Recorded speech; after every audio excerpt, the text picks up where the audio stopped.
Yeah. So rum, I mean,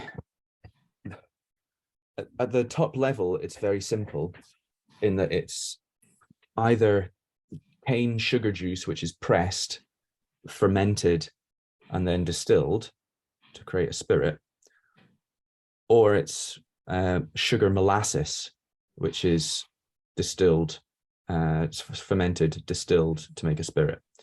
Rum nerds tend to prefer pure cane juice. They tend to prefer pot distillation because it can be distilled through a pot still or a column still. And they tend to prefer the spirit to be mature. On balance, I think people tend to prefer, and they pay more for, the spirits which are matured in tropical climates as opposed to what's termed continental climates, which would be Europe and the UK.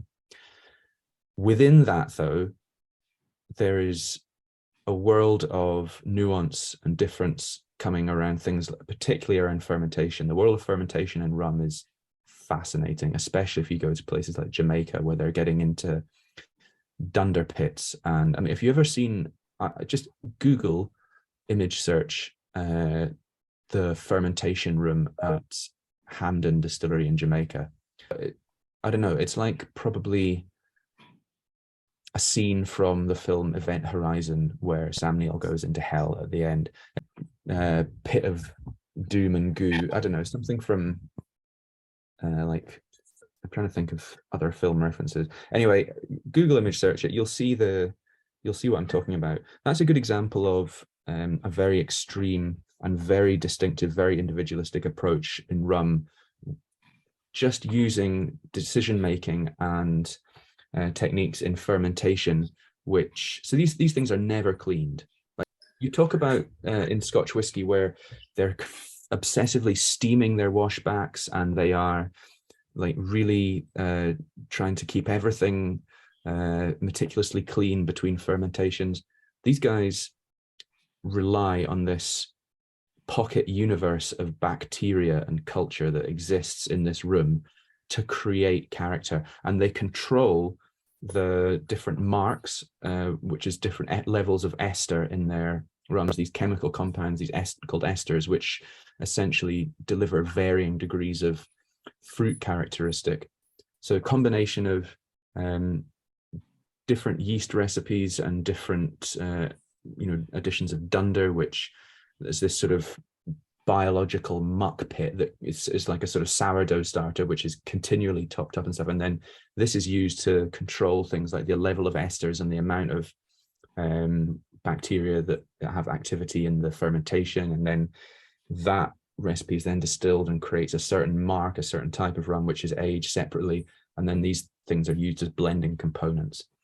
This is where rum starts to become insanely complicated, and my knowledge, we reach pretty much the limit of it. There are people out there who have privately guarded lists of all the different marks, the codes of different rums from different distilleries, and I've only just started being able to get this information from the people that we buy rum casks from. And every time we release a rum bottle, inevitably get the same Facebook messages through Decadent Drinks or to me personally, whatever, people saying, yeah, but what's the mark? How long was it aged here for? And like, sometimes I just don't know. And recently I said, oh, I do know this one. It's this one, MP, blah, blah, blah, whatever. And they said, don't you mean MX, blah, blah? Rum savant, just nosing hundreds of cast samples. I will detect this mark for this release, I think. No, that's not what happened. We got sent some cast samples and I went, like, here's one, the Clarendon 2004. Oh, that's good. Yeah, let's have that. I'm afraid that is the limit of my artistry. Not necessarily. There is some blending that goes on with rum, and we're starting to do, and we have done some, I think, like the best rums we've done, in my view, tend to be the ones where we tinker with blending in the same way that with whiskey and small batch multi-vintage bottlings is something that I love and I think works well, and it certainly works with rum. So that Long Pond in specific is exactly the one I was talking about, where I got questions.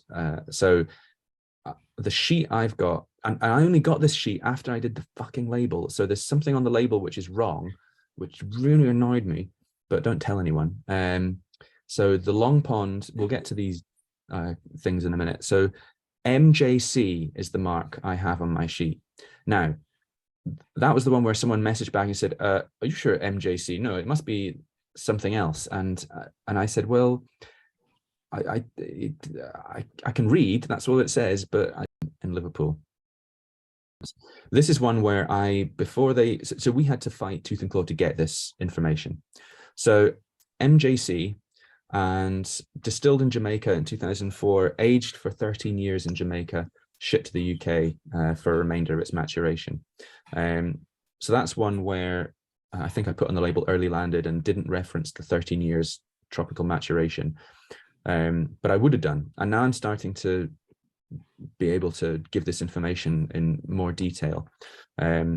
So we talked a bit about Jamaica and stuff there, because Jamaica is quite an extreme example, and it's the country I think most people go to for things like, you know, different ester levels, marks, and it's a good illustration of just where the detail lies in rum. So the basic bedrock of how it's made, the sort of the principles of its making, production, and its recipe as a drink are quite simple. The vast majority of rum in this world is, in my view, hyper sugared, unregulated shit. And, you know, it's this sort of claggy, gum sticking hell juice that is clogging up supermarket shelves the world over. That's fine, I suppose, because although I think a good rum, we had some cocktails recently with our Clarendon from Jamaica. It was fucking fantastic. So I think always use good ingredients, would be my view.